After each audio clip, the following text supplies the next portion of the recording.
All right. Can people hear or? Yes, I can hear Okay. you, Courtney. Yes. However, Hi, Kristen. Hey, everybody. We had this Kristen. We had this problem on a call recently where if you don't unmute when they tell you to unmute, you lose the ability to unmute like in the call. And also there's no chat here too. I'm not sure why.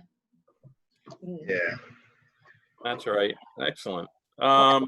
I want to just say, I'm sorry, as a matter of housekeeping, I'm going to dip off of the meeting around 2:30, but I'll come back on when I'm done. I have another meeting at 2:30, but I will seamlessly rejoin you at that point. The lady of the hour. Quick question, Vice Mayor. I know we're going more informal, so I assume we're using are we supposed to address people as titles, or can we just call you Omar, or what's the appropriate? You guys can just call me Omar. What I'm going to do, go ahead with your question. Did you have a question, Courtney? Yeah, I haven't heard from the Lynn Purcell at all. Has anybody been in contact with her and know whether she is participating? I get a weird bounce back from her email when I respond. So I don't know. That's exactly. I don't know if we might have the wrong email address, or she's got some kind of auto respond and maybe isn't monitoring the email. Okay. All right. Well, this will be recorded and minutes will be taken. Transcripts will be taken. So if she didn't get anything and not able to see this, she'll be able to catch up in detail with everything that we're doing here. You guys want to go ahead and get started, or do you guys want to see? You can't unmute. Okay, I got you, Elizabeth. All right. Kyle, Like I said, once it's like you have a narrow window to comply, otherwise you lose your ability again. With having a full moon here, they'll take care of it. Any type of problems we have. Okay, so let me get the meeting started, you guys. Let me call it to order and everything like that, and then we'll go down the agenda. And then when we get to the agenda items, because I'm so thankful of Mr. Kurt for those agenda items that he put them together so quickly. I'll have him take over, and he'll start to talk about the agenda items himself, his vision for kind of like the meeting, kind of like what he kind of figured when he was putting together what we should get out of this meeting, where should we go from here leaving the meeting, what we should get accomplished before we leave this meeting. All right, so let me go ahead and get started. All right, you guys, so everybody good? Everybody okay? We're good? Okay, good. All right, you guys, the virtual Resiliency and Sustainability Task Force Board meeting is called to order on Tuesday, July 28th at 2:04 p.m. Very good. All right, so it's called to order, you guys. Right now, we're going to have silent meditation followed by the Pledge of Allegiance. Okay, so silent meditation first.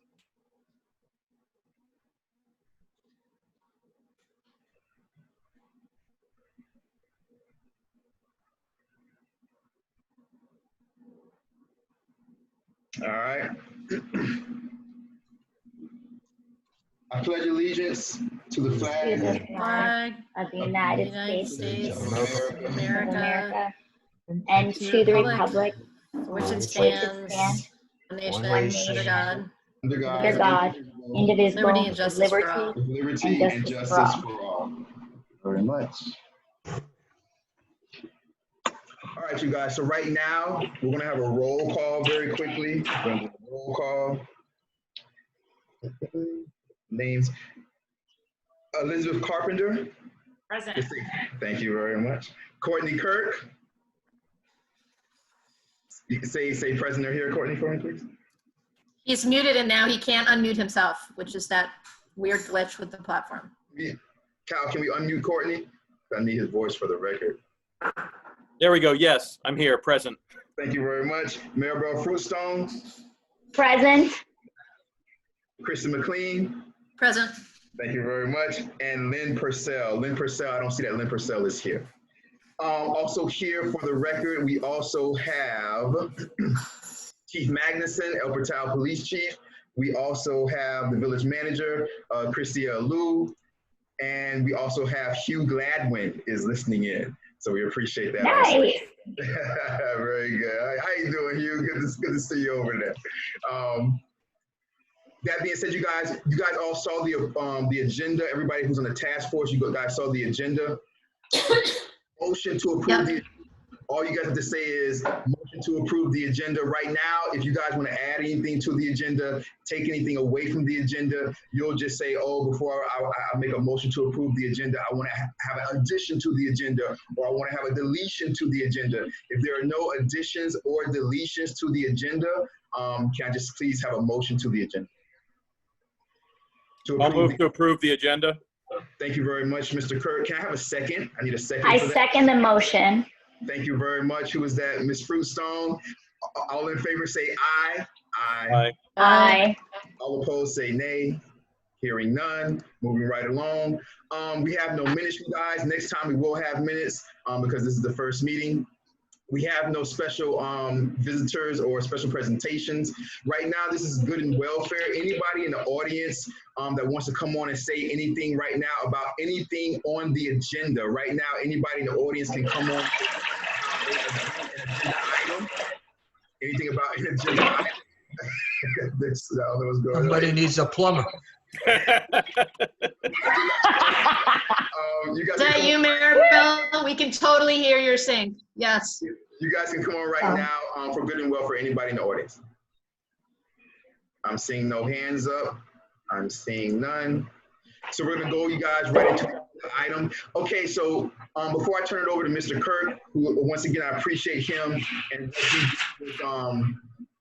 the agenda, putting together the agenda items so quickly.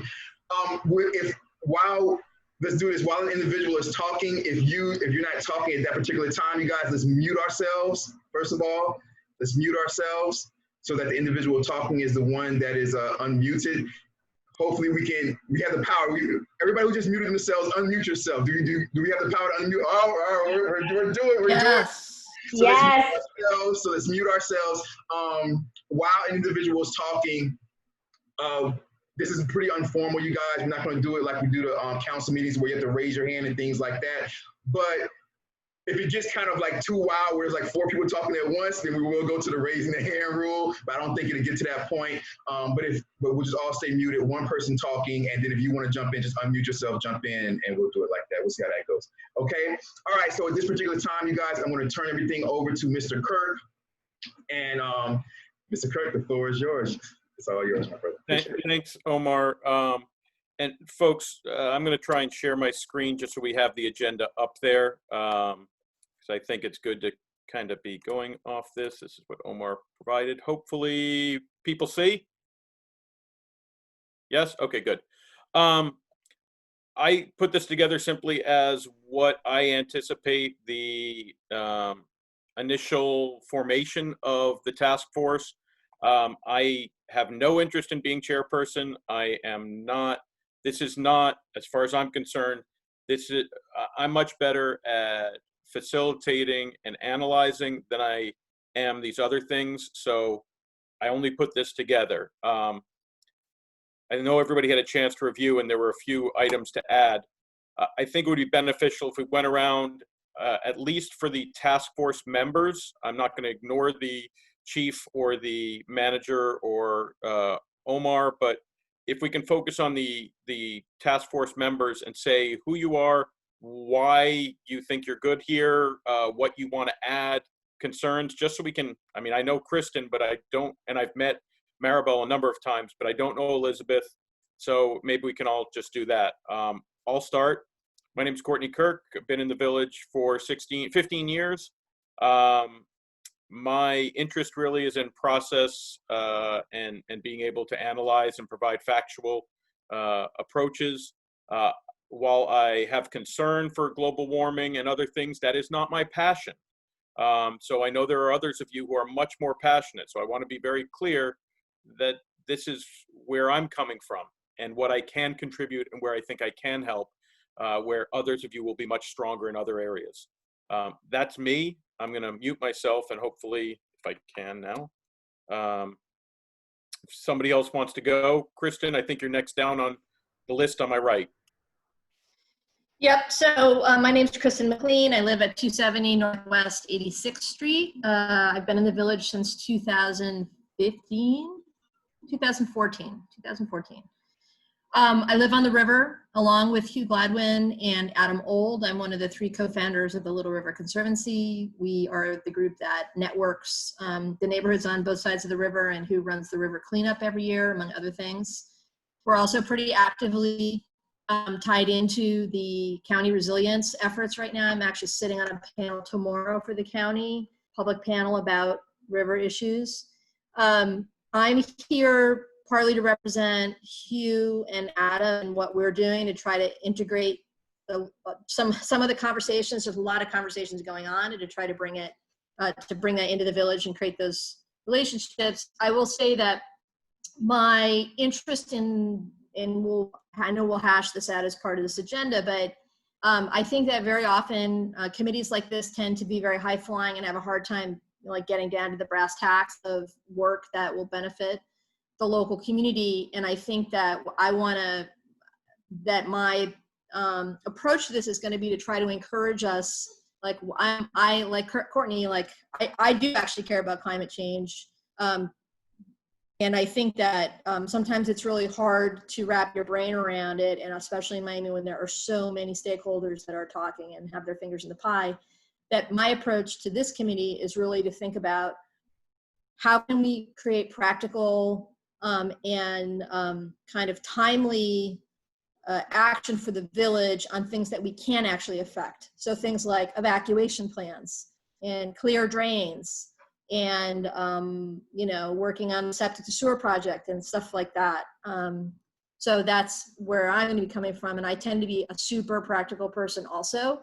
So I will try to pull things back to the nuts and bolts of action points and what we can do next. So that's my position. Awesome, thank you. Elizabeth. Hey guys, so nice to meet most of you. I just moved to the village in September of last year, so I'm relatively new, but been loving living here so far. I live on 237 Northeast 86th Street, so I'm just in front of Sherwood Park. And I am really passionate about the environment. Kind of my entire life's work is focused on environmentalism. I work for the Everglades Law Center. I'm an attorney, a staff attorney at the Everglades Law Center, and we focus on advocating on behalf of the South Florida environment, litigating when necessary, and working on legislation. So my expertise is kind of in this field from the legal perspective, but I find that 40% of my work has nothing to do with the law. So I think I have a little bit of both perspectives. Before I joined the Everglades Law Center, I worked at a corporate law firm for 3 years. So I also have some business litigation experience from both sides of that. But I went to law school to become an environmental lawyer. I have a degree in environmental science. So this is like very exciting for me. It's right up my alley. I was also in kind of thinking about this and running down the agenda. Kind of like your perspective, Kristen, I would really like to see some actionable items instead of just, I know that a lot of the other cities in Florida come up with these very aspirational plans and then nothing actually changes. So I think deliverables is really important. I actually have, I'm excited to work to bring El Portal in line with some of the other neighboring cities to work with their resiliency and sustainability plans. And one of our interns at the Everglades Law Center, who's a law student, is actually doing like a deep dive into Miami-Dade County and City of Miami sustainability and resiliency plans. So I'm hoping that, when she gives us that deliverable, that's something that I can bring to the and help, share with everybody so that we can make sure that we're coordinating and, getting the most bang for our buck in terms of resiliency and sustainability.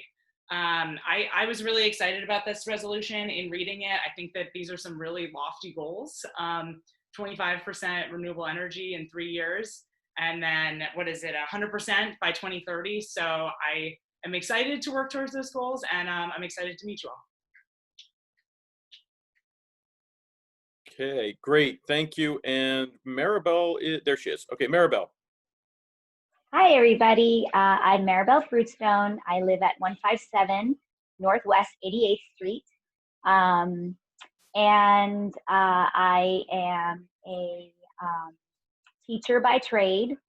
So I am always around kids, basically. When I'm not doing that, I am one of the founding members of the reinstatement of the El Portal Women's Club. And so that is an organization that is affiliated with the state and the national level of General Federation of Women's Clubs. One of the main platforms through these community service clubs is that it's conservation. That is the biggest community service program that our club always supports and does. And so it's incredibly important that we continue to support and do those things. So I'm honored to be asked to be a part of this, to be a liaison. One of my assets is not always understanding the legal aspects, so I'm really happy that Elizabeth is there. I believe, Courtney, you're an attorney as well. I love that. Kristen is a data analyst. What I am is a good motivator. So I'm a team member. I'm always positive, and I support and motivate, and I'm a worker bee. So whatever you need done, I will do it with 250%. And I'm excited. This is going to be great. That's all I want to say. I've lived here since 2001. Thanks, Maribel. You're one of our longer tenured residents, at least on this committee. Very briefly, Omar, if you want to say what the council, how the liaison with the council will work, and then if the chief and I'll go to the village manager next because I know she's got a time out in a few minutes, and then to the chief. Again, just what you're expecting to get out of this. Yeah, for sure. Actually, thank you very much, Mr. Kirk. You guys know I'm the liaison to the council for this task force. I'm basically here, the way I see myself is I'm basically here to help to facilitate these task force meetings, because since this task force was done by resolution, it's an official task force, an official board of the Village of El Portal. So I'm just here to kind of, keep everything in line as far as like, the rules, the procedures and things like that. But more importantly, what Ms. Carpenter was saying about most of the time, everybody, they have these like great big aspirations, but then nothing ever comes to like fruition. So I'm here also to be like, look, you guys, for what we decide to do here, or for what you guys decide to do here, okay, this much money is in the budget for that. Or, you know what I mean? Like, this is what the lobbyists are saying about that. This is where we're going with seawall fund. This is where we're going with flooding. This is where we are with the sewer. This is where we are with this. So I'm here to just facilitate things that way also. Kind of bring things like into reality as much as possible. And things like that. But go ahead, Mr. Kirk. I know the manager. Thank you, Omar. Manager, if you want to take a few seconds and say what you expect to get out of this before you have to bail. Yes, thank you. Thank you all for including me in this effort. I pretty much the same thing that the Vice Mayor Nickerson just said. My role in this, I guess, would be to ensure that you are aware of what the village is doing, and then I'm aware of what you want to exact. It really would be a report, I'm sure, that the council liaison would take back to council. The council will determine what items the village can do, and then I move forward in enacting those things. So yes, we are already doing a lot of things. I think it's important that we make it a concerted effort so that everybody's on the same page. We do have a tree board, we've got this board, we've got we've got a few different things that are, and there's a lot of overlap. So I hope that I can bring some kind of focus and ensure that the things that are happening in trees, that are happening in the parks and happening in public works as it is, also comes here, and so that we are all working together toward the same goal. Thank you. Chief, if you want to unmute yourself and say what you would like to get out of this committee, this board. I echo the sentiments of Ms. Alou, obviously, but in being able to put forth some of the things that need to get done occasionally, either fortunately or unfortunately, whatever the case may be, there needs to be law enforcement assistance. I would like to say fortunately in the sense that we work hand in hand or from a safe distance, but together with the community, obviously. And so we need to be part of the community, not just be an enforcement arm of it. That I can't see why we would need to do any enforcement on here, but being part of it and moving along with everybody else, I think that adds a little bit of credence too. The police department helping out as best we can. So, I'm here to listen and learn and certainly relay the information back to the officers and let them know, listen, this is what's going on in the community. So, down the road, I don't have to take a whole volume out. Little by little, chapter by chapter, they're on top of things. And when you need us to do something to assist, we're there for you. Thank you, Chief. Thank you. Okay, if we want to go to our next, I'm going to put it back up just so we have the agenda in front of us. There we go. So one of the things when I was thinking of this, make sure we're all on the same page as to what our what the scope is of our work and what our purpose is. I'm taking this from what the mayor attached, which was the original resolution.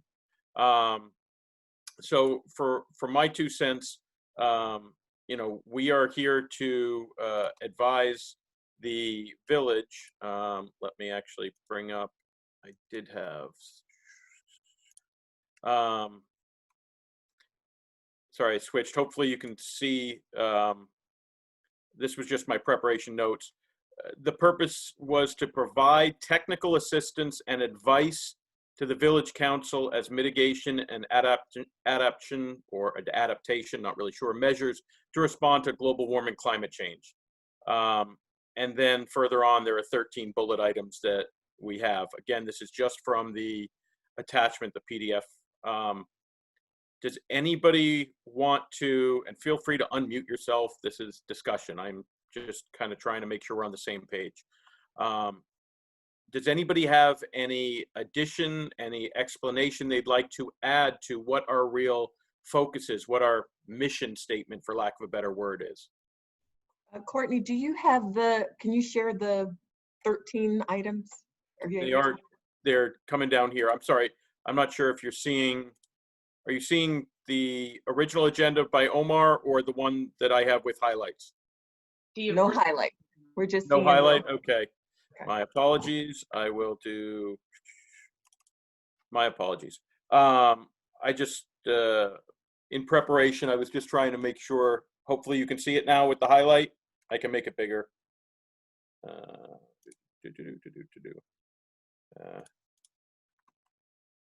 Maybe that's a little better. Okay. So I was, again, just going off the PDF that was sent. Other board members, do you want to add anything? Does that actually make sense? We're providing technical assistance and advice regarding global warming climate change, as far as I can tell. Yes, anybody? It's Kristen. I actually think, and we can obviously discuss this, but one of the things that I really, in the practical deliverables department, that I think that we can address is the fact that, and in the interest of transparency and for the record, I want to let everybody know that we had a meeting with the Little River Conservancy and Christia and the chief to talk about this specifically, that there is, we think, a need for the village to actually talk about an evacuation plan and working more closely with houses that potentially be affected in a flood scenario. And right now we are actually, just because of the way that the county flood zones are, that the lowest lying houses in our village are actually in a flood zone where they should be evacuated earlier than they are by county mandate. And I think this is something that we should talk about as a committee, because it's really practical for our residents. And we want to be careful not to scare people, but by looking at the elevations of the village and projecting certain scenarios, like what would a 2-foot flood look like? What would a 3-foot flood look like? What would a 4-foot flood look like? And how many parcels would that affect in each of the scenarios? Like, we can develop a pretty good and practical plan for how the village might help residents in those situations. And then there are other things like, can we get a sandbag program going in El Portal? What would that take? Because that's, again, something really practical that we could help the village with. So, you know, and then of course, obviously, Omar supporting and activating the village to help you guys get the septic to sewer project, you know, just really just keep it moving, which also has implications because of septic systems failing, which also will happen the more we have increased flooding. And to be clear, we're not talking about, and this is now me talking for Hugh and also just the scenario planning. So Hugh is watching the river every day, all the time. And he's done a lot of really interesting work even now about mapping what's happening with the water. We have the ability to look at where the water is at the gates in the whole South Florida system. So, you know, I think that we're not talking, I mean, there's a very bad, like the flood scenario, we hear 2050 as being a really important date for, you know, sea level rise. But the truth is that a few weeks ago, we had a flood from a no-name storm, which eventually got named a tropical storm after it got north of us. And much of 86th Street on the west side was underwater. This is something that we expect to see once a year, twice a year, pretty frequently, not huge amounts of flood water, but chronic amounts of flood water. And these are the types of things that I think we have to, as a sustainability committee, start to address in a really practical way. Like that, you know, so, I mean, and we have ideas, I have ideas about that, but I want to encourage the committee to just think about just stuff like that. Like in a COVID year, what do people in low-lying areas, what is their evacuation plan? Do they have one? Because they can't just pick up and go the way we might have in a previous year. So like that's just a really important question we should be asking. So anyway, I'll step back. But yeah, Kristen, I've added these as bullet points so we can talk about them when we talk about the specific items that that the charter or the resolution has us on. So I don't want to lose them because I think obviously they're not only important, but probably really great ideas. So I've added them there. And when we get in, we'll review them, if that's okay with you. Totally. Okay. Totally. All right. So sorry, Courtney. Just to be clear, and just in closing, just to put a little period on it. So I think I'm advocating for the committee more than advisory in this aspect. Like I would like for us to actually maybe, because the village doesn't have a lot of resources in terms of our administration, and Christia is working a ton, I'm advocating for for this committee to take a little bit more of an activist role than what's implied just as it, you know, what did we say? Advice. So just so I can understand, we don't have any powers in the committee. We can just simply ask the council for money, ask other people to do stuff. Help me understand. I believe I have an idea, but help me understand what additional description or points you would put in for what our purpose is.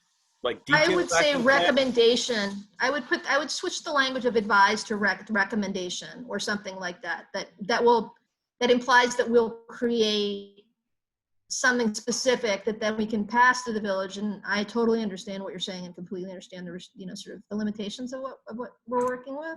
Okay. But I was going to say the same thing, because in the 13, you know, Yep. number of points after that, I think really the purpose is to do the things you have listed, to provide technical assistance and advice through the development of an audit and a plan. And so those are really our deliverables where we can advocate for and make recommendations. So I think it might be helpful just to add an act that we're going to be developing an audit and an action plan.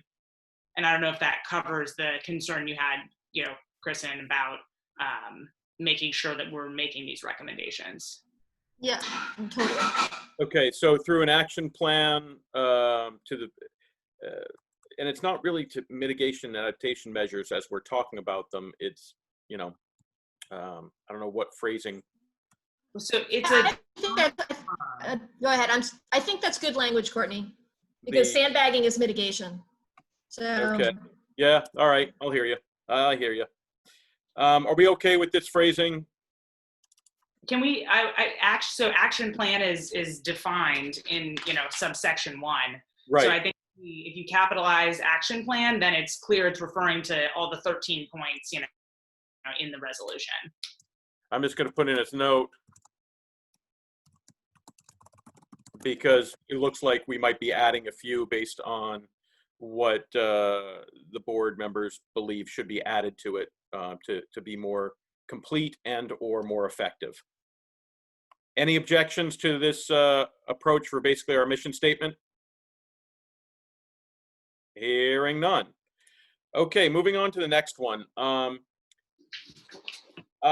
Basically the working structure that we have, the 4 current active board members. There's a 5th that we'll just have to figure out how to communicate with. Perhaps our emails were incorrect, as somebody mentioned earlier. But I think what I really want to get out of today is understanding how we're all going to work together, what our structure is, how we're going to say, let's say this was 2 months down the road and Kristen comes up and says, hey, we should do a sandbag plan. How does that get into our, let's say, our task list? How does it get approved? How do we work this stuff through so we're not constantly having fights and we have a defined approach and process for things to go? So that's really kind of what, for me, I had intended to try and get out of today's session, is to understand how we're going to work going forward and agree this is our high level goal, these are our next level goals. And if we have time, assign them to people as leaders on them, or not. Maybe we save that for the next session. Are people okay with that? Is there agreement, change? I think that sounds great. Just looking at the resolution, I think that in thinking about step and a plan, I think that one of the first things we should probably do is an audit of the current state of the village. And that will kind of give us a baseline which to build. And then I think that'll provide all the information we need to then create an action plan. And perhaps it makes sense to, looking at the 13 points, to divide them by some type of, and have certain people take certain categories, and then we can all come back together and create an audit. Just a suggestion. Other ideas? I'm just capturing them before we discuss them in more detail. I think that the audit is going to take a while. I support the audit, but looking at we are currently in a state, we're going to have another named storm possibly coming on Sunday, and knowing and observing the flooding that has happened, even for just, like Hurricane Irma, we had all of 86th Street submerged. I think we need to give the audit a timeline to get done, but I feel that we need to move things in, like the sandbags and evacuation. That needs to be a priority because we're in hurricane season, and it's a prolific one. It could be like 2005 again, where in October we're at the W. So that's what I wanted to put forth, is the importance of maybe creating, for sure the sandbag program is really going to assist people. I don't think it would be that difficult to do. And then if it's notifying and going door to door, I always volunteer to knock on people's doors or do what I have to do or communicate with people, especially before I possibly go into a teaching or virtual situation. I have the daytime to do that. Okay. So those are the things that I think that we should push forward, and then continue with the audit. Okay, so we We have have, block captains also for Crime Watch that can, at least my block is organized, so. but I think we're jumping into some of the solutions before we kind of figure out what our structure is on how we're going to operate. Just before we go back to the organization, we've got audit first, then lead that into an action plan. Are you okay, Elizabeth, with the asterisk to that says, hey, there are some known items that are urgent, i.e. sandbags, evacuation plans, that kind of thing, that maybe we should wait for the audit? Are you comfortable with that? Oh, so I wonder if we couldn't just do them simultaneously. If we want to, you're right. Sandbag seems like something very important that we should move forward with quickly. So I fully support moving forward on these, easy, low-hanging fruit, and then we can turn to the audit. That's totally fine with me. Or we can start the audit, as you mentioned, in parallel paths. Audit goes off, there are a different group that maybe is doing that versus the group that's doing these more tactical, hands-on, detail-oriented, this is what we need to do for sandbags. This is what we have to consider for evacuation plans, and here's what, if this, then that, if this, then that. Just a thought. Sounds great. Kristen, Quickly, Mr. you guys, Nickerson. 1 second. Thank you very much. So, for example, like with the sandbag situation, the sandbag program, like I was writing down most of the stuff as you guys were going. I see Courtney's writing it down, which I appreciate also. The sandbag thing, I'll start to work on that like right away. So, all right. So I'll start to work on that right away. When I know that Christine is in her meeting right now, when she later on when I discuss things with her. We'll talk tomorrow because we have a long meeting tonight. One thing also, we have a budget workshop tonight starting at 6:30. And then we have, after that, a long meeting with like attorney services and budget arguments. And so it's going to be a long night or whatever, but we'll probably go to like midnight tonight. But that's good because since we are having a budget workshop and the first budget hearing is going to be in September. The second one is late September. The first one's early September. The second one's late September. But it's good that we're having this now because, like I said, the second budget workshop is tonight. We had another budget debate last week, but we have a different one tonight. So the sandbag program, I'll start working on that right now. So, all right. Just one thing on that, Mr. Nickerson. The board members may have done a fair amount of research or thought or whatever into it. I would strongly suggest, and I don't know if it's Kristen or Maribel or it's somebody who's already looked into that, or maybe they haven't. I'm just going by what I've heard this afternoon. Maybe they have, and I wouldn't want to lose that effort or knowledge. Yeah, Christy, just to be clear, Christia, I believe, has explored this. I did, in the context of our conversation with the Conservancy group, we talked about it. I do think, though, there was a bit of a mismatch between the volume of sandbags that Christy was thinking about getting and the number of houses that might need sandbags.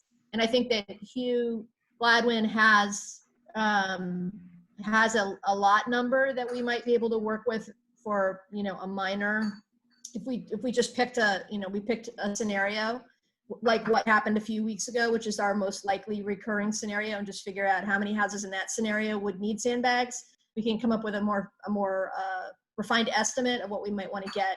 And I think the other question which to be raised, Omar, is, there are some households that may need subsidized sandbags, but there are other households who don't need to subsidize the sandbags. They'd probably pay for them, but getting them in bulk, getting it delivered to the neighborhood would be a benefit. So I think there's a lot of questions there, but I do think it's something like right away that we could take care of that would really help the neighbors. Okay, so just tying back to this, if I can, we kind of agree to our general approach that we can review the 13 items and the ones that Kristen has suggested to be added in the next step, but we kind of agree that our approach is two-pronged. One, audit first, then look at what action items come out of that, and action plans are needed based out of that. And then there are some items which we want to do right away. So if we're on board with that, then I still think we need to talk about what our working structure is, what the organization of this committee is, how we leverage other experts. I know at least Elizabeth and Kristen have mentioned their ties into other organizations that have done some of this work that maybe we can leverage, et cetera. And I think we need to understand how we are going to work together as an organization, this board, how we are going to bring in other boards. I am open for discussion here. I really encourage anybody who has a thought on this and how they'd like to see it, start talking and we can discuss, please. I think it would be great to maybe assign a liaison to work with at least the immediately surrounding cities and villages, you know, City of Miami, Miami Shores, etc. Because I think we don't have to reinvent the wheel on some things, and we can, you know, multiply our benefit on others by working together. So I think it'd be helpful to start. I'm happy to do any of that, but I think that'd be a good place to start, just to reach out and have some meetings.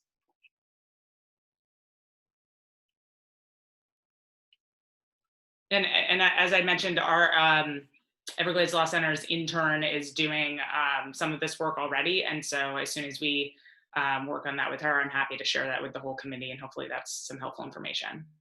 Okay. Some of my suggestions would be to actually have this be a little bit organized with a structure with, I don't want to say a reporting structure because that's not what I'm talking about, but I think we need a chair, and I don't know whether Omar acts as our chairperson or whether the board makes our own chairperson who will kind of facilitate and run the rest of this, and I would prefer it not be me.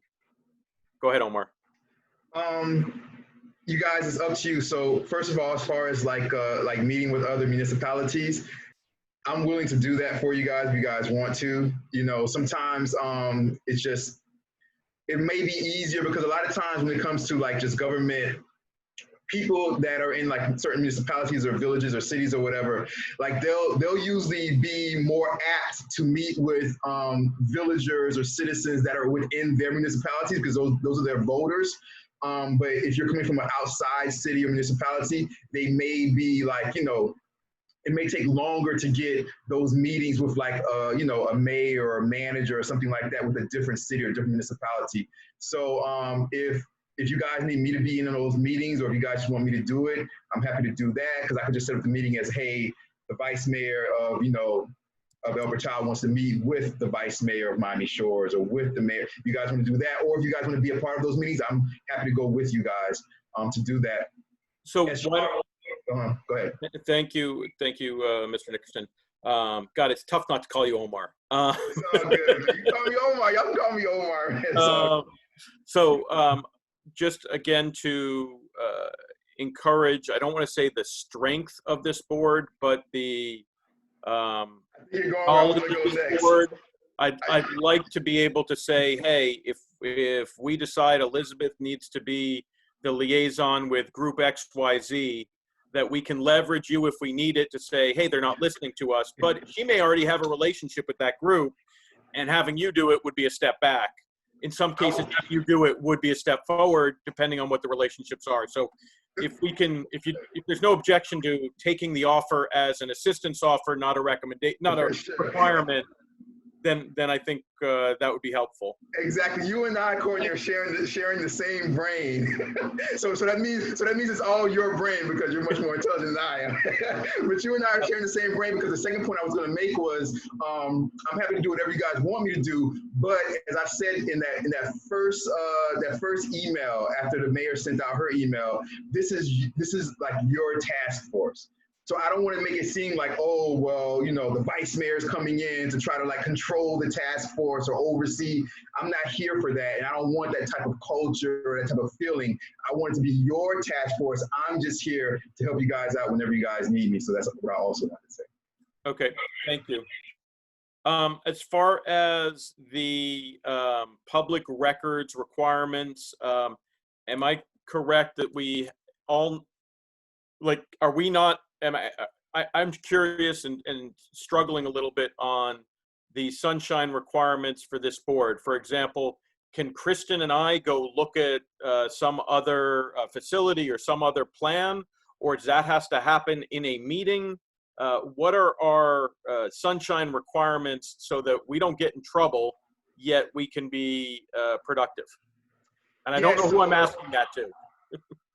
I'm going to look into that. That's a very good question because you guys aren't elected officials. So I don't know if it's the elected officials and taking that oath as an elected official that makes you, you know, privy to the sunshine law.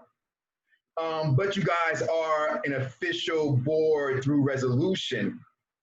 And so I don't know how that goes, because also another thing that I was talking to the clerk about at one point in time, after this happened, I said, well, clerk, and I see Hugh has his hand up, so we'll bring Hugh in. We'll bring Hugh in if we can, Kyle. And I see that Anders has joined us and Karina, so shout out to you guys also. But the thing about it is also, you guys, is that being that you guys are an official board, do you have to take, like, do we have to all attend an ethics virtual training for like a half an hour one day? We may have to do that. I'm not sure. And so I have inquired about those questions, and I am waiting for those answers to come back on that. So. And I think, Omar, I'm giving you an action item for that you are on the hook to find out what our restrictions, requirements, what we have to do to make sure none of us ends up in jail for not doing the right thing. I got you covered. I think Hugh, So, Hugh in. yeah, so what I would like, you're bringing Hugh in? I think that he brought Hugh up from. Okay, I'll wait. Yeah, I think Hugh is. Can you hear me? Yes, we can, Hugh. Thank you. Hey, Hugh. Hi. I just wanted to make a comment about the sunshine because, you know, we've explored this a lot. I'm on the El Portal tree board, and that's under the sunshine. And I was on the first Miami-Dade Climate Change Advisory Task Force for 4 years, and that was under the sunshine. And unfortunately, being under the sunshine does not have anything to do with being elected official. You are under the sunshine. So in reality, Courtney, you and Kristen couldn't meet privately outside the committee and discuss business or things that are on the agenda or the task force is working on. I think that doesn't mean that you know, you can't go in and look at something and do stuff and gather information and things like that. But I remember on the climate change task force, the county was unbelievably strict that none of us of the 20 members could, you know, go and have a meeting with some other member to talk about anything having to do with what was going on at the system. And So that's what. Hugh, let me interrupt for 1 second to ask a qualification question. So let's say I wrote a recommendation and I wanted Maribel and Elizabeth to look at it. Can I send that to them, or does it have to be done in a public forum to say, okay, I'm now sending it to you? I'm just thinking as far as practicality, how much that slows down things. It's a pain. I don't know. I mean, the climate change task force was unbelievably strict. So if I wanted to send information that some other member would look at, I would send it to the county employee who was sort of my connection person. And then that employee would look at my message. And if she said, oh, so-and-so should see that, then she would forward it on. But that was being very, very strict. You know, but I think like the more official way you would send an email, you would send it to Omar, and then he would pass it on, I think. So it'd be, you guys can send it either to me, since I'm the liaison, or you can send it straight to the clerk. And it would have to go out to the entire task force, whatever you're asking. Even if it's for one person, it has to go out to the entire task force. And that's how you have to do it within Sunshine. Does that include silly things like trying to schedule a meeting and saying, hey, who's available for Thursday at 7? Yeah, it has to go to the clerk, and the clerk. So whenever we do like a special emergency meeting, the clerk she'll either call or she'll email all of us and say, "Hey, are you available on this day? Are you available on this day?" And she'll just have to work her way through it with our availability to get a meeting. That's why for something like this, we'll either have to do it that way, or we can do it through deciding what we think our next meeting should be in our last meeting, which is probably hard because we probably won't know when we're done with our action items. I'm not sure with that, but either way. But our clerk, Jacoby, she's pretty good though. She's pretty good and efficient about getting around to everybody really quickly. And because when we have to do an emergency meeting, we get it together pretty quickly. So are we saying all communications have to go through the clerk? Yeah, through the clerk or myself through the clerk, yes. If it's sunshine, definitely. That's the way it goes. Okay, Omar, I'm still going to ask you to follow up and make sure that we are hamstrung by this, just because I'm gonna get a legal opinion. I fully believe Q. I'm just hoping that was a big city mentality, that we don't want to get sued and we can do stuff that's a little bit more productive and less rigid. That's my hope, anyway. Elizabeth, I'm sorry, I cut you off, I think 4 times now. Did you want to add something? No, that's okay. I think you guys covered it all. I think Omar, or you guys covered it. Q, thank you for that input, by the way. Very, very helpful. We appreciate your experience, because I know you've done a lot of these. Okay, so let's talk about our structure. I'd really like to. Yeah. Thoughts? I wanted to oh, you wanted to add something, Elizabeth? No, I'm sorry. I was just going to say, under the resolution, by a majority vote, we need to appoint a task force chairperson and a vice chairperson. That's what I was getting to. I know that Courtney does not want to be the chairperson, nor do I, let me just say, because I don't even feel I'm very, I don't have the knowledge. Like, I have general knowledge. But I wanted to propose that Courtney is doing an excellent job as being minute taker and secretary, or if there's some kind of that would be my suggestion to us, that he's, the keeper of the records, and then my other thought would be to either nominate, Kristen said no, but Elizabeth, you seem to be very knowledgeable in your background, which would be, and it's up your alley. To be the chairperson. I think that there's a decent amount of overlap with what we're going to be doing, what I'm already doing in my full-time job. So I'm happy to take on that role if that's what everybody would like. Kristen, thoughts? So I'm all for it. Elizabeth, sounds great. I don't have a burning desire to chair or even vice chair this, only because I'm already in a more than full-time position, plus with the River Conservancy and what we're trying to do over there. But I'm fully 100% supportive. And I also think, just, to your point, Maribel, chairing is also a bit of an organizational role. You don't need to have all of the knowledge. You just need to be really good at organizing the group. So, I'm sure there's room for a vice mayor named Maribel, or a vice chairman named Maribel, just saying. I was going to say, did we just vote out Omar, in 2 seconds?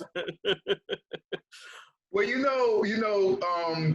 Courtney, as far, and I understand you don't want to be chair, I understand that, but as far as a chair and things like that, or you guys can have it either way, it just depends on what you guys define as your chair, because you essentially organized this agenda for today.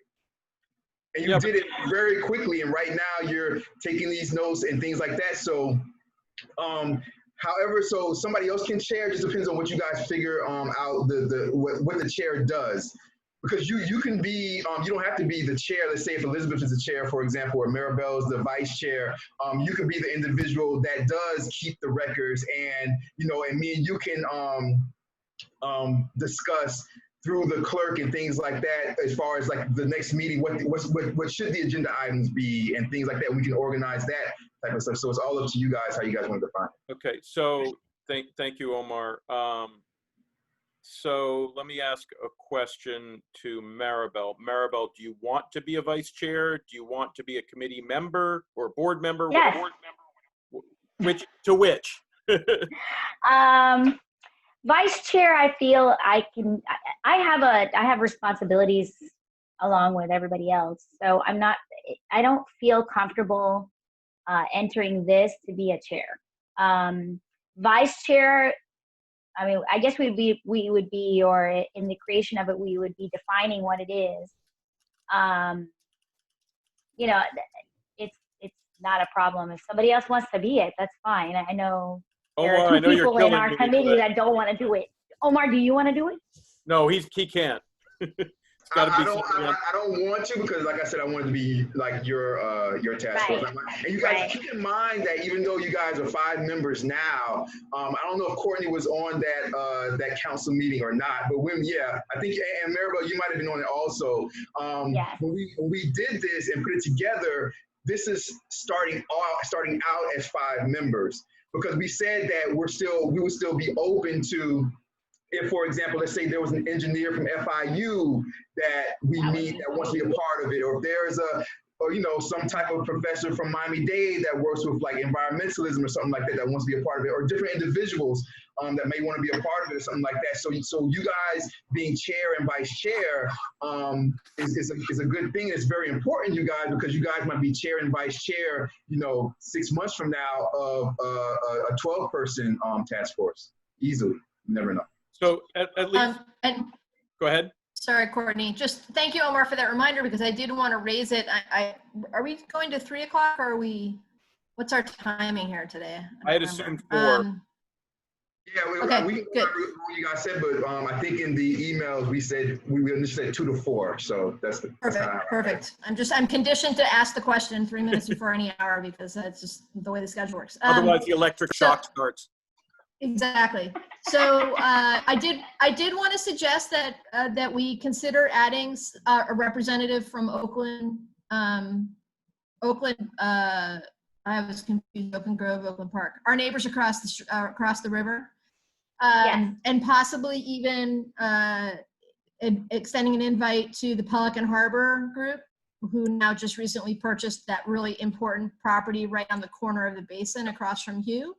I do think we should have representation there. And to be honest, I would love to see representation on this from Larchmont, or at least for us to try to find that, because it would allow us to build some relationship with Larchmont that is just not in place right now.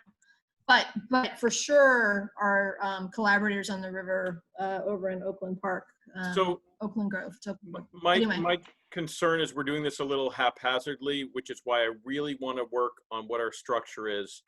To basically say, what are the roles of the chair? What are the roles of the vice chair? To make sure before we approve that Elizabeth is going to be chair and Maribel is vice chair, that it makes sense. What is the process for adding? Let's say somebody says, I want, the Miami-Dade County, blah, blah, blah on here. Well, maybe most of us think that's a bad idea, or some of us think it's a bad idea. I would like to have a set of rules / a process that says this is how we add entities or people to the board.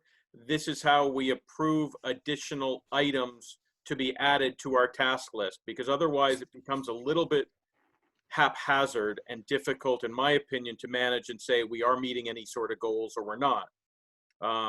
Is there any way, just for ease of reference, to mirror the village council's existing rules as to approving things?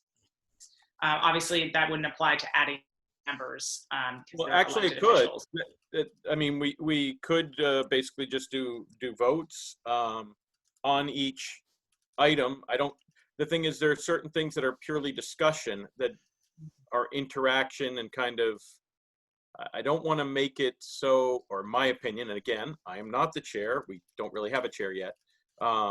But I don't want to make it so rigid that we become mired in bureaucracy. And I also don't want it so loosey-goosey that we can't figure out who's doing what and whether we've got 6 people on here or 16. So that's kind of where I am. And I'll shut up for a few minutes to let other people tell me why I'm being foolish.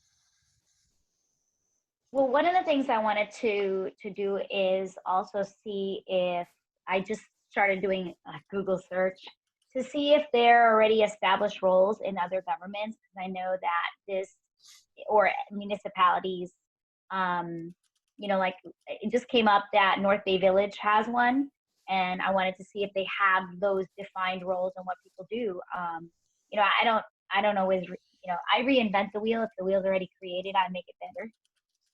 So, but that's kind of how I am. Work smarter, not harder.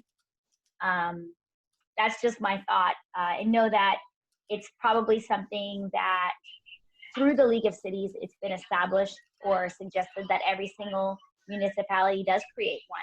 So maybe people had the sense to do it in other cities already.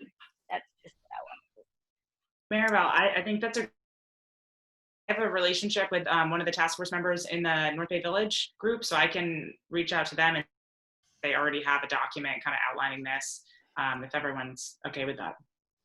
I think that's a great idea to at least start with that. And if we decide we want to tweak something, as Maribel mentioned, or take it as is, I think that's much better. Having said that, are you guys okay not at this meeting having a chair and vice chair going forward until we know what those roles and responsibilities are?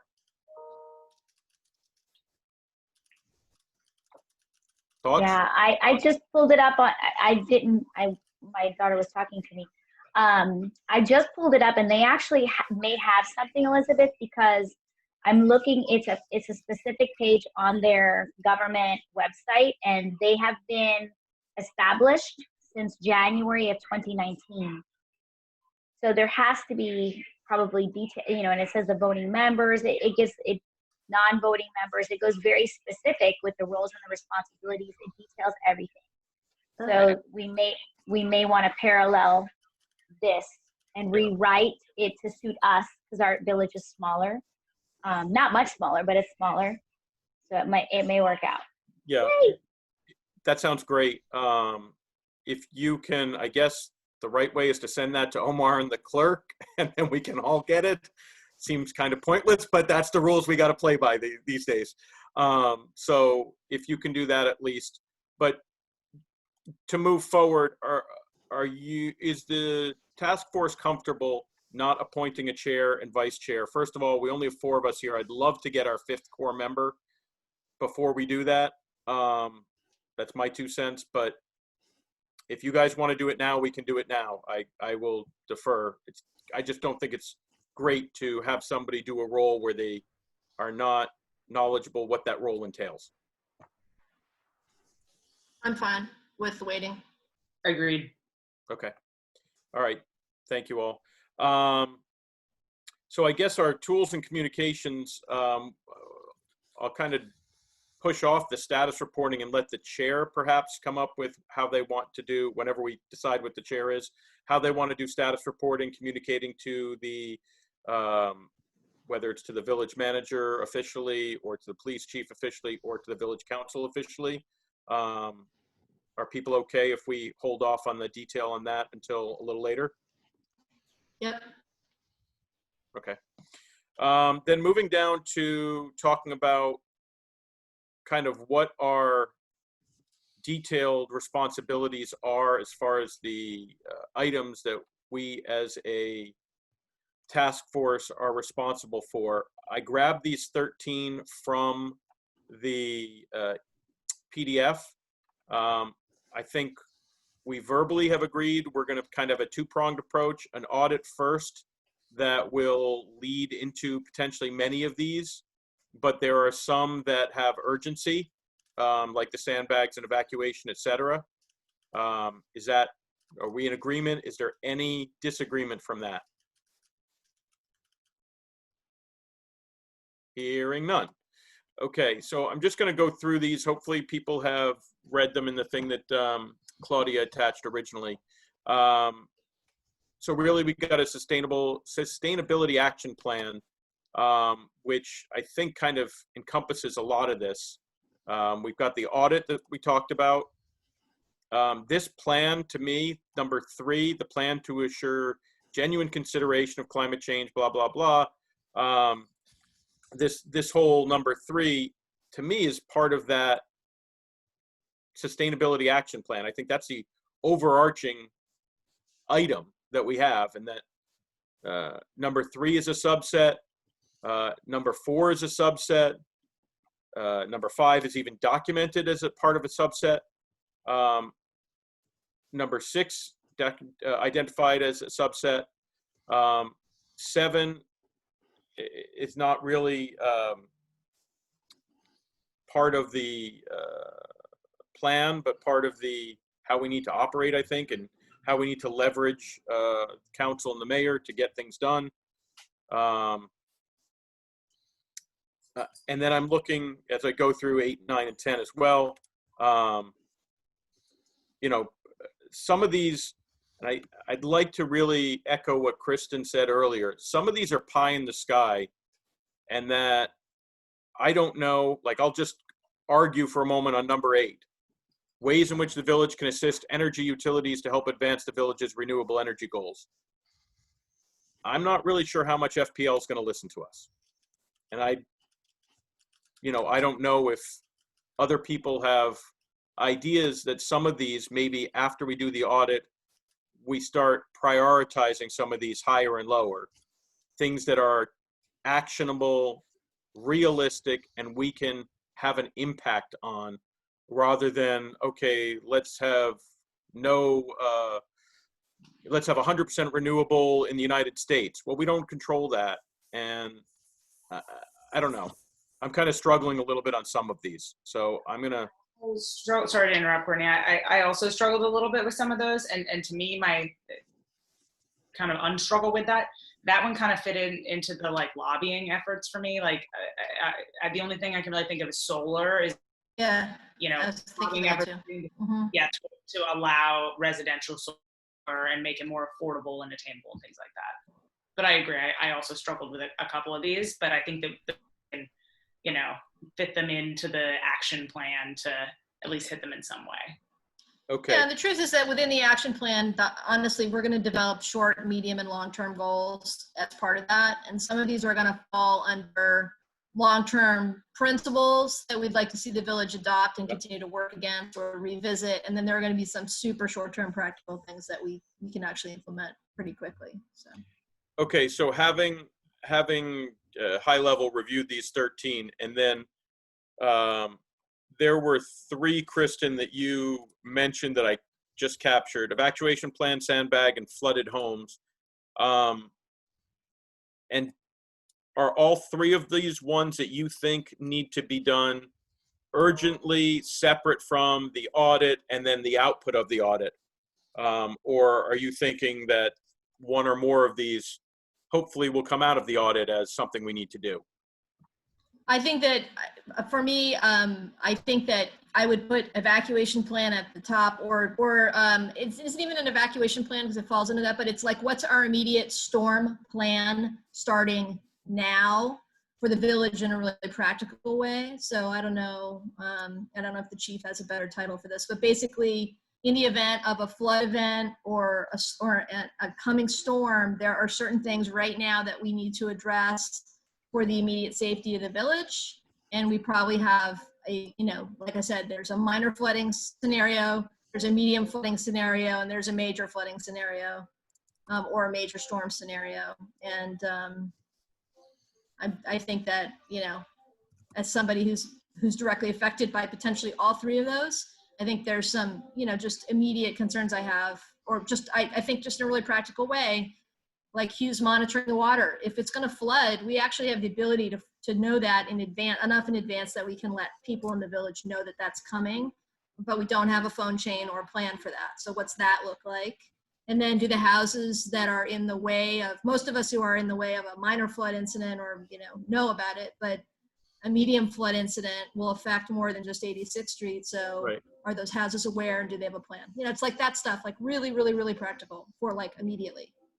Yeah, I agree, and this isn't very scientific, but I've only lived in that community for a while, but our house flooded really badly, a month and a half.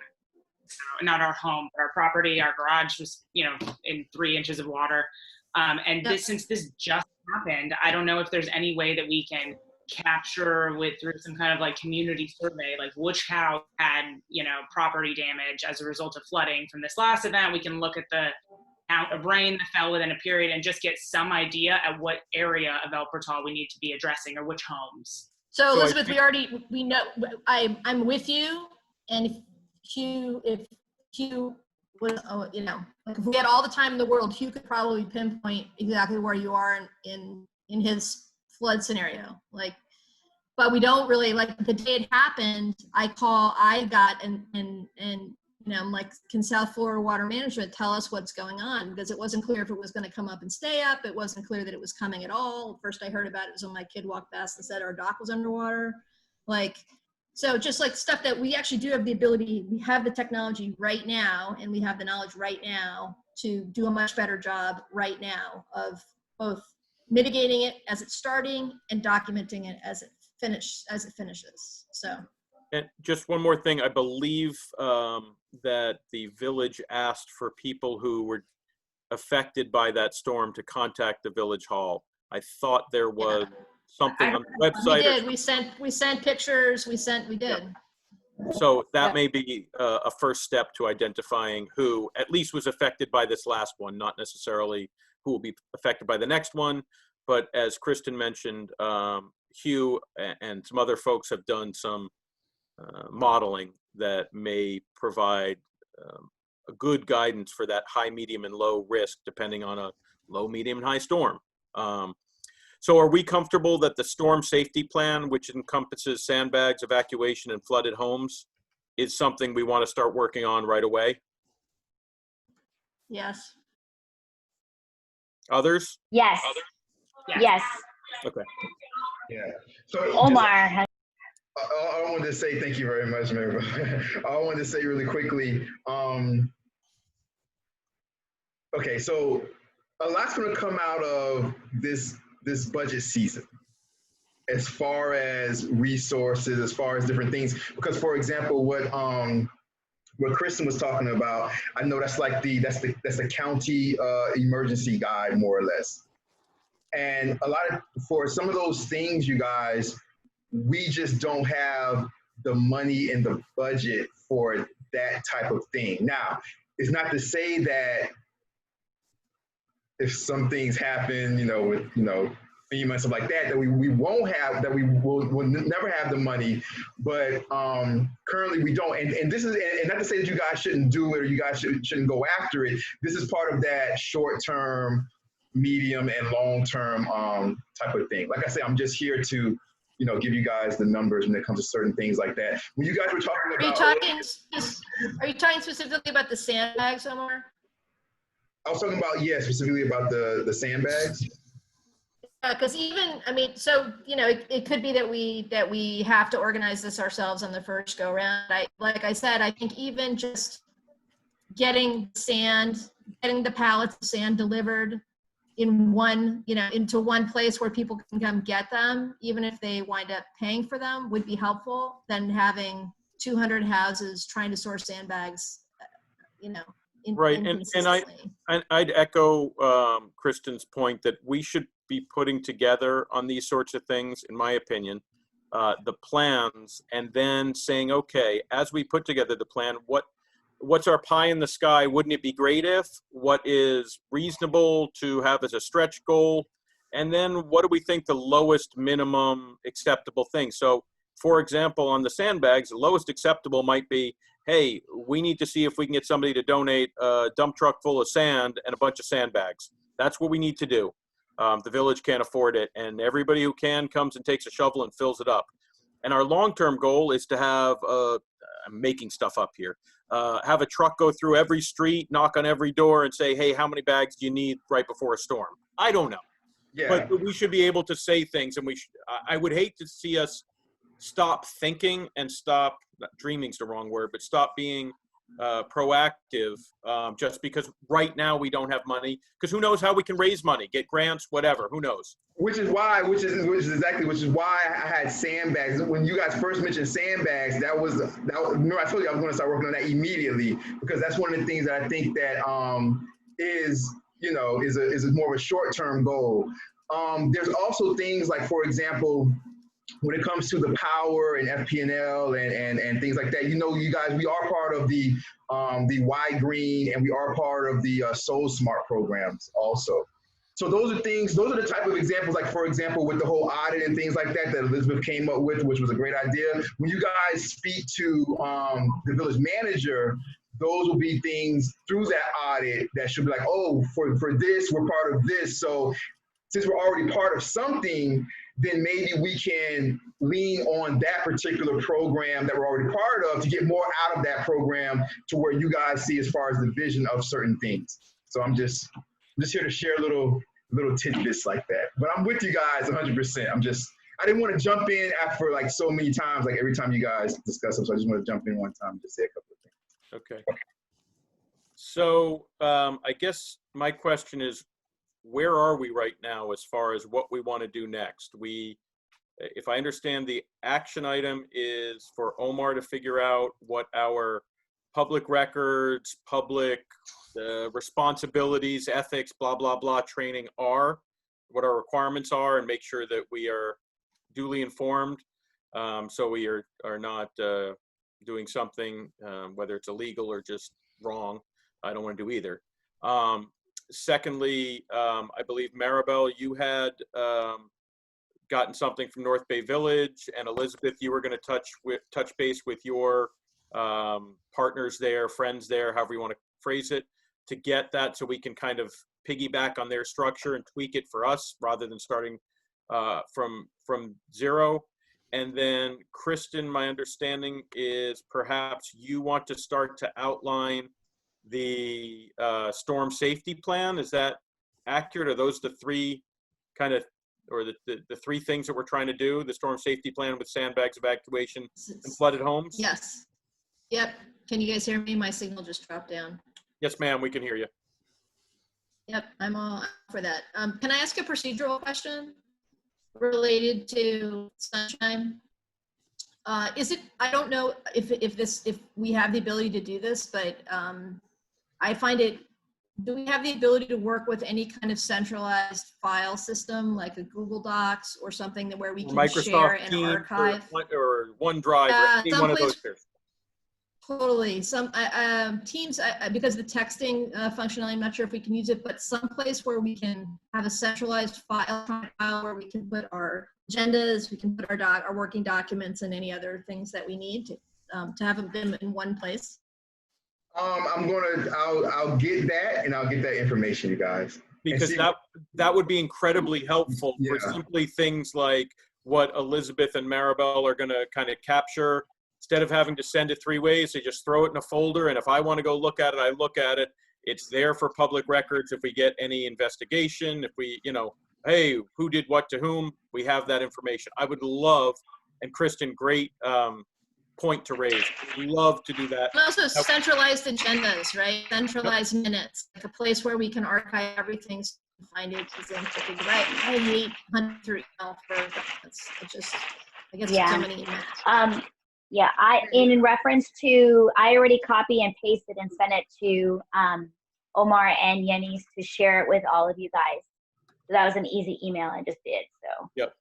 Well, Omar, can you follow up on that, please? I think Kristen's idea is baseline home run. So let's see if we can do this. For sure. I agree with that also. But you guys are an official task force, though.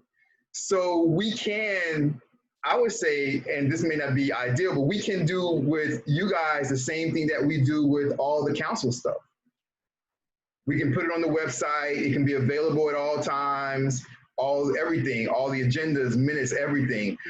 Or are you guys talking about something different, which is like more of a working document? Got it.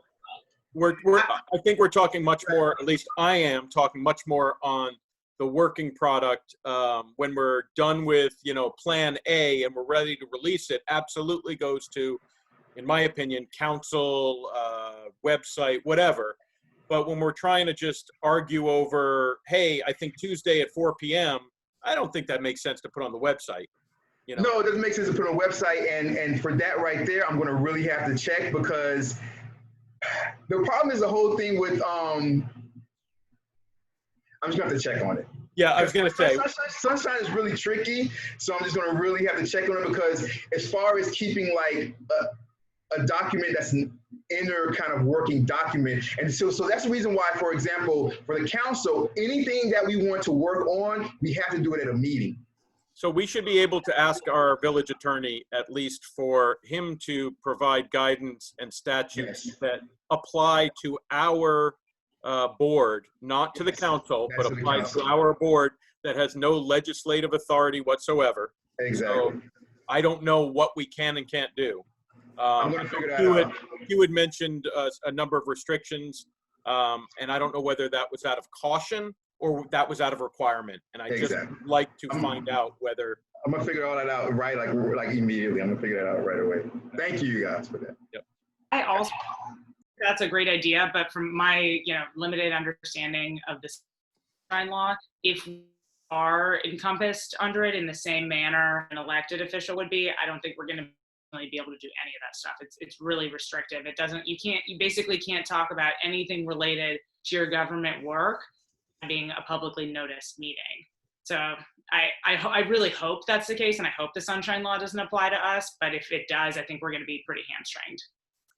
Yep, I hear you, and that's why I want to ask the question and hope we get the answer we want to be more effective rather than more procedural. Fingers crossed.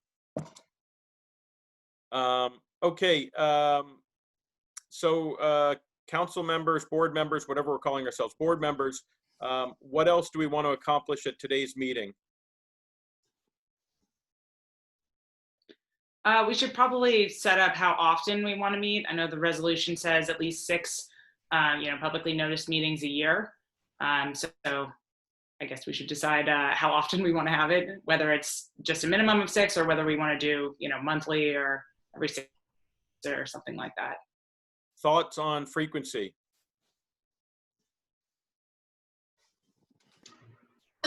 Monthly, just to keep it on track. If we go too long, it'll be hard for us to have momentum, I think. I agree. Okay, is monthly frequent enough?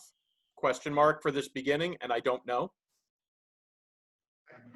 I think it should be monthly. That gives us enough time. I agree with Omar.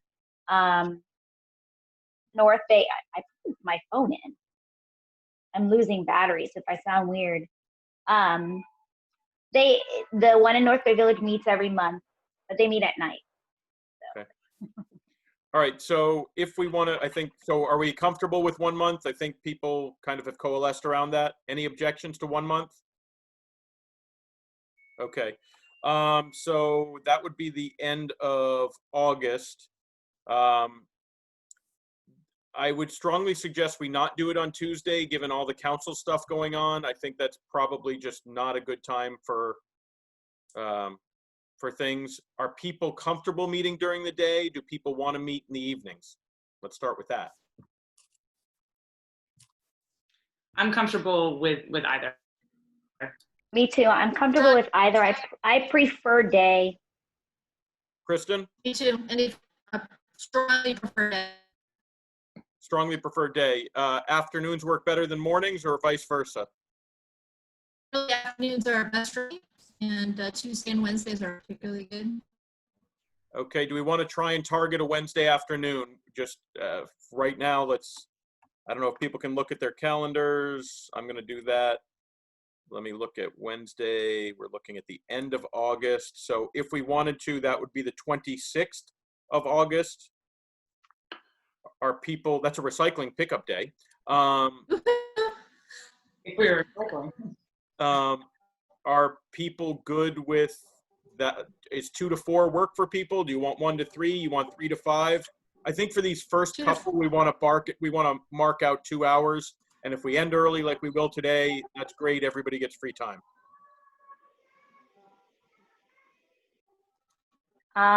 For me, well, I'm going to be realistic. I don't think school is going to be face-to-face. Because that's technically the second day of the third day of school, because it's supposed to start August 24th. Correct. I'm okay with 2 or 4 o'clock. It's fine. I'll schedule it or whatever. I'll be there. Technically, I'm supposed to work until 3. So. Okay. You want to do 3 to 5? That's Elizabeth, okay. You guys want to do 3:30 to 5:30? You want to do 3 to 5? Does that work for you guys? Both of those times work for me. Whatever. If school ends at 3, do we want to do 3:30 just to give you a little wiggle room? Kristen, what about you? I can't hear you. 3:30 to 5:30 works for me. Okay, thanks. Maribel, if we do 3:30 to 5:30 on the 26th, yes? Okay. Yes, that's correct. I can all do right. that. 3:30. Omar, you good on 3:30 to 5:30? Okay, so in this wonderful little thing, we're going to say 3:30 p.m. to 5:30 p.m. on Wednesday, August 26th. Okay. All right. Anything else we want to add before we, I don't know how I guess we go back to the original agenda, sorry, which is the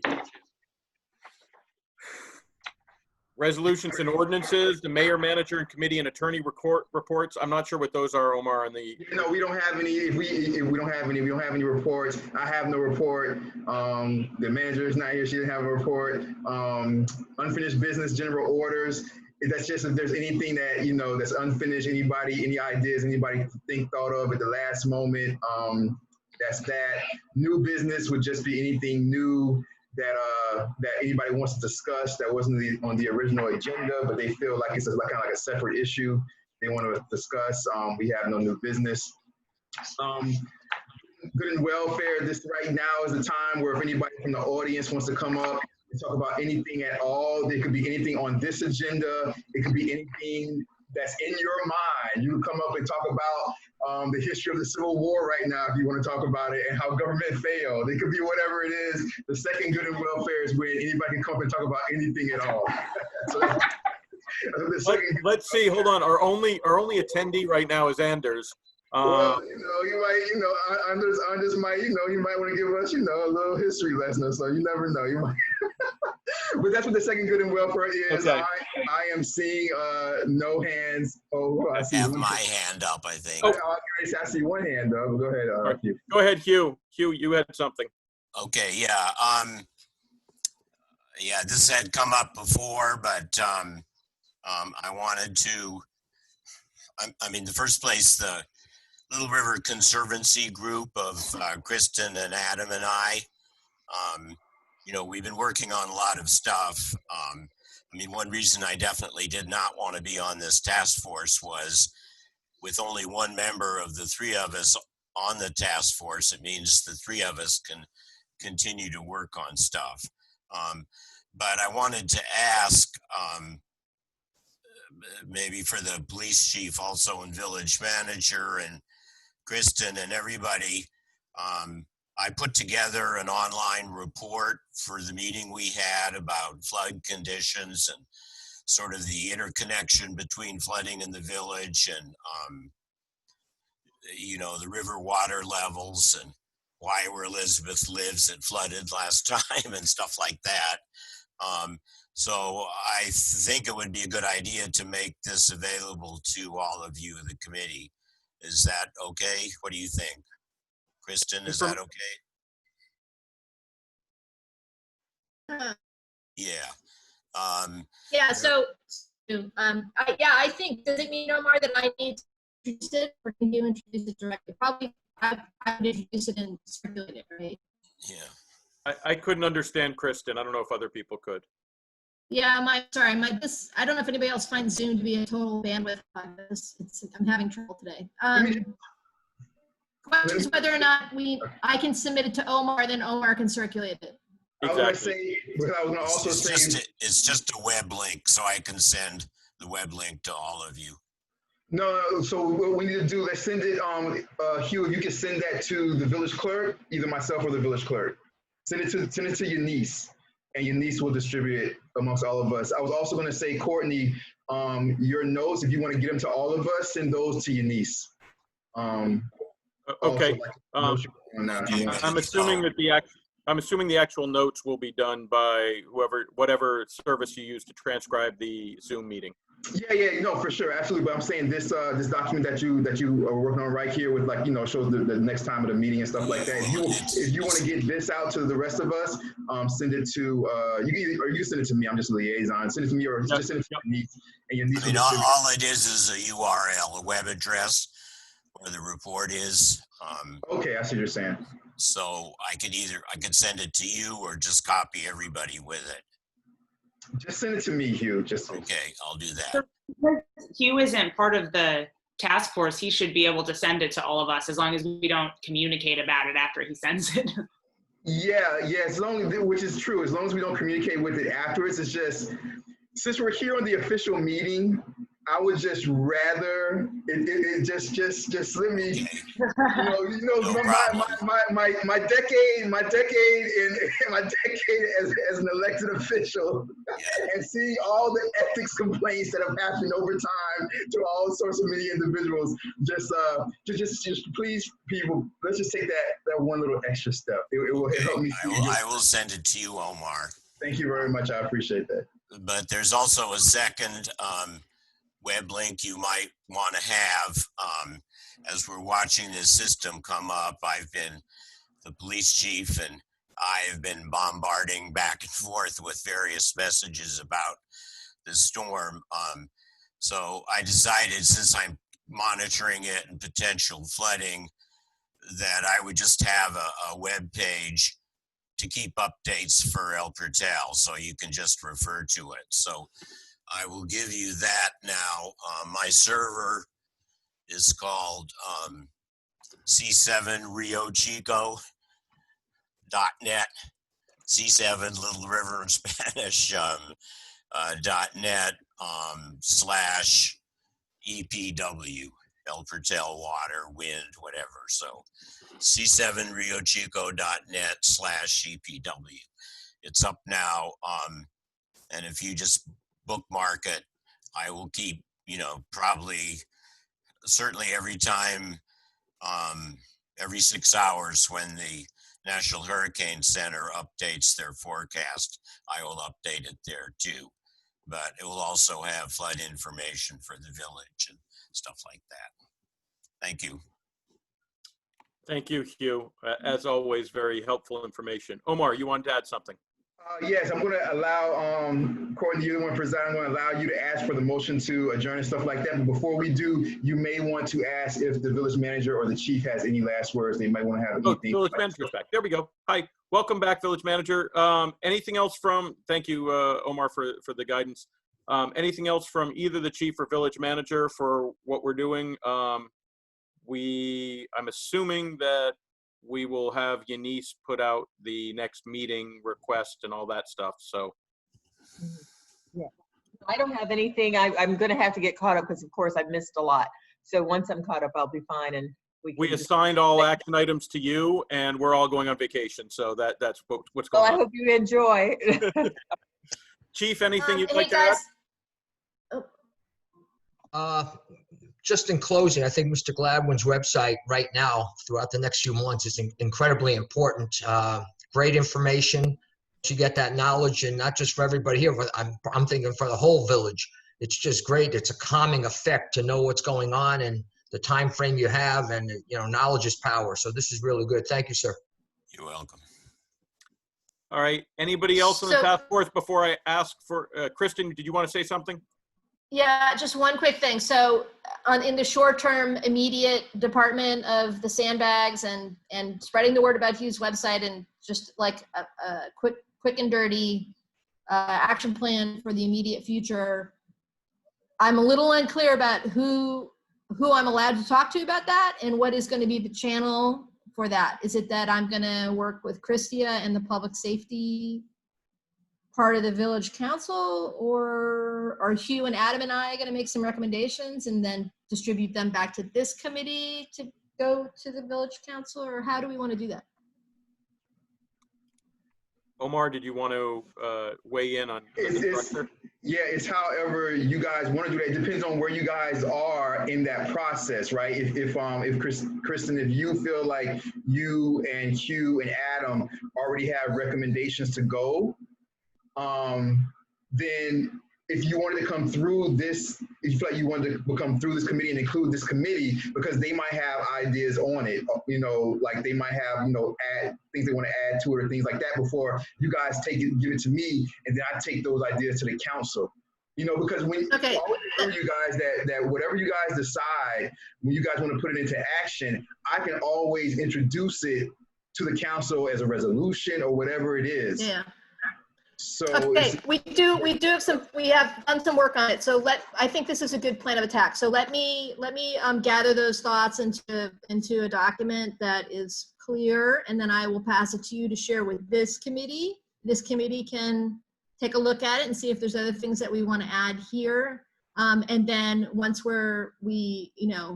and I don't know, again, what's the process for feedback? Do we have to wait till our next meeting to do that? Or can we do it, I don't know. We have to wait for our next meeting. So what you would come up with, that would be an agenda item for August's meeting.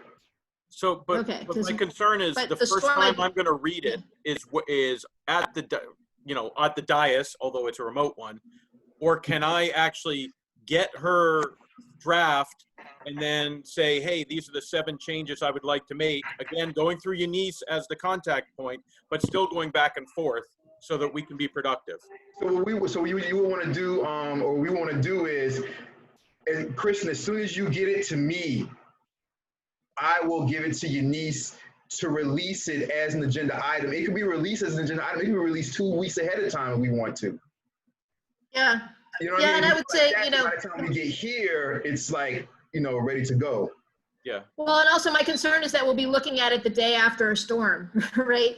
So, so it could be that we might decide that we want to do an intermediate meeting just to address that potentially. Like 2 weeks from now, maybe. I don't know. Yeah, that I might am concerned that we've got storms that are already developing, that I just want to make sure we don't. Me too. go I too think we long. need to get stuff in place. Yeah, I agree. And it seems like our uncertainty about the Sunshine Law is kind of keeping us from being as effective as we can as the developing. So maybe have a meeting in a week, 2 weeks, however, Omar, you think you need to kind of come back from the attorney with an answer on like what we cannot communicate, how we can and cannot communicate. Let me ask a question on the agenda. So let's assume the agenda says we want to talk about structure, but during the approval of the agenda, Kristen moves that we add review of these 7 items. The public would have no knowledge that was coming up. And as long as Kristen did that and we approved it, that would be fine? That would be fine, yeah.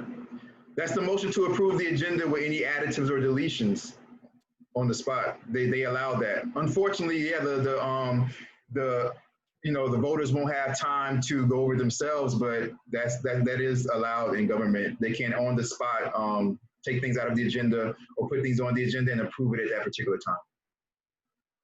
Which is why when I first ran, the first thing that I passed when I ran, the first thing that I brought and passed, and the first time it failed, everybody on the council voted against it. This is such a long time ago, but the second time I brought it up, it passed, was the thing about after every agenda item is discussed before voting, it opens up to the to the community and they can speak. Before that, it was even worse. Before I got on, it was even worse. It was that they could throw something on, they could talk about it, and the only time people had a chance to talk was the first good and welfare or the last good and welfare right before you adjourn. And I went and I fought hard to get that for every item. So yeah, that's how it is, unfortunately. Okay, so having, to Kristen's point and echoed by Maribel and Elizabeth, do we want to have, I hate to say it, but have a standing weekly meeting and then we just cancel it if we don't want to? And we have one item on the agenda that gives us the flexibility to weekly work together and talk about anything we want? It seems back-assward to me, but if that's the way we can be productive, maybe that's what we have to do. I'm throwing it out there. Or what we could do is, since we're starting out, if we want to, see how it is, we can have a meeting 2 weeks from now instead of a month. Would it be possible to have a meeting in a week, just to have the village attorney advise us on what our regulations are under the Sunshine Law? And that way we've only lost a week from, if we can communicate freely, we don't wait a month of not being able to do that before we find out. Yeah, we can do that. It's up to you. So do we want to try the 5th? If we are bound by the Sunshine Law, I think it'd be helpful to have the village attorney give us some guidance on the exact parameters of that. Okay, Kristen. Yeah, I'm okay. Village attorney Wednesday, August 5th. Is everybody okay? 3:30 to 4:30 for this one. This will be a short one. Yes. Yes. Yeah. Okay. Yes. So I'm going to put in 3:30 to 4:30. But again, it's just, I like your idea, Elizabeth, because, you know, we'll have the meeting on the 5th, find out, and then we can still work on the, really getting the village with these sandbags and these protocols, because, I mean, again, it's supposedly Sunday. There's some kind of storm that's possibly gonna rain upon us. So Literally and figuratively. yeah, the sooner that we get something in line, I think, I mean, that's the better. Okay, so just to be clear, we want to have a meeting on Wednesday, August 5th, 3:30 to 4:30. The focus there is the sunshine restrictions. And we still Yes. want to have a meeting 3:30 to 5:30 on Wednesday, August 26th. Agenda to be determined later. I guess what we do for the agenda is have the chair create it. Is that what happens? And then, Well, I mean, we could do however you guys want to, you guys. Let me say that for the August 5th, before we go there, Mr. Kirk, for a second, let me say that the August 5th meeting, it could be tentative, because what I'm going to try to do is, from the attorney, I'm going to get the written expression of exactly, as a task service board, not a council, how the sunshine law applies to us. So when he gets that and he writes it out through the clerk, it can go to all of you all. And so I don't know if at that time we'll still need a meeting. If that meeting is to find out what the sunshine laws are, I can get that from the attorney in writing, distributed to all of us. And that way we would know without having a meeting, if you guys don't want to have the meeting. So I also, Kristen, if you think you'll have bullet points or outlines, we might want to do a first update on your that plan, the sandbag evacuation, even if it's, you know, just an outline table of contents. Thoughts? I don't know if that's time frame is reasonable or not. For next week? For next Wednesday. Yeah, no problem.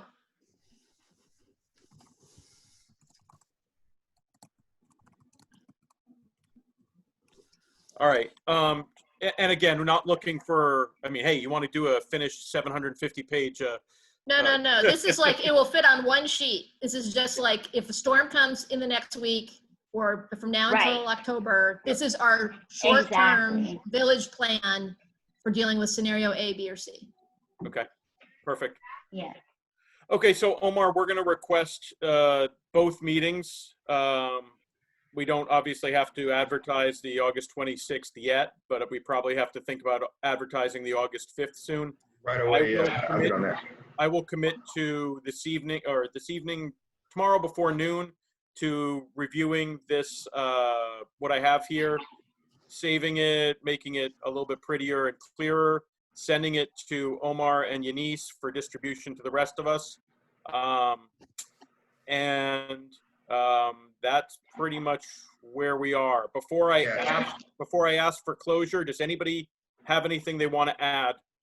Yes, Mr. Kirk, if I may. If you guys, I don't know who wants to do it, just so it's worded correctly, because I'll put it like I did today in the official agenda. If you guys just want to email to the clerk exactly the agenda items that you want, like how they're to be worded, how you want it broken down. Is it just like sunshine restrictions and first update, just those two? Or if you guys think of any more, just get it to me, before the end of the Tell you week. what, I'll do a draft of it in this email that will be, or this document that will be sent to Yanis, that will then be redistributed to the rest of the group. If somebody wants to change something, just send it back to Yanis and say, please add X, Y, Z.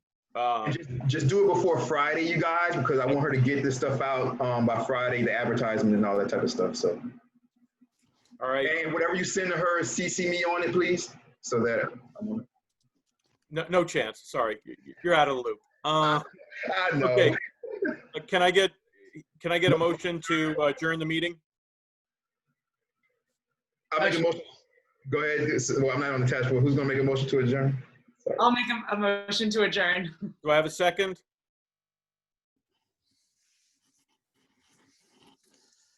Second. Thank you, Kristen. Motion made by Elizabeth, seconded by Kristen.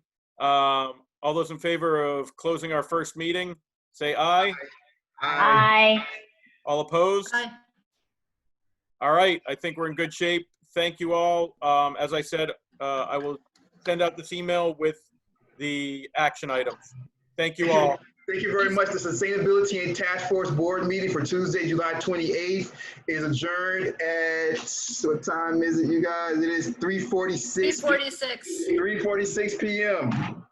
I appreciate it, you guys. Thank you very much, Mr. Kirk. You are wonderful. Thank you, Thanks Elizabeth, all. Annabelle, Kristen. Thank you, guys. Madam, Yes. everybody. Thank you, guys. Thanks, guys. Be safe. Guys, take care. Bye-bye.